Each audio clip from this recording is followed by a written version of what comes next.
In this video, we will show you how to integrate a campaign with Campaign Monitor. First, log into your OptinMagic account and go to the Campaigns page. Select a campaign and click on Integration, then select Campaign Monitor. To integrate this campaign with Campaign Monitor, we will have to provide the client ID and the API key. To get this, log into your Campaign Monitor account. Click on Account Settings and click API Keys.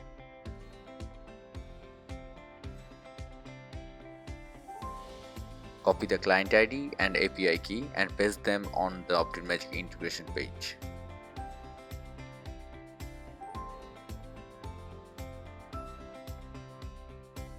Select a list and complete the field mapping.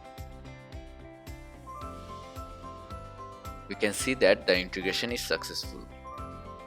All leads generated by the selected OptinMagic campaign will now be seamlessly added to your Campaign Monitor list.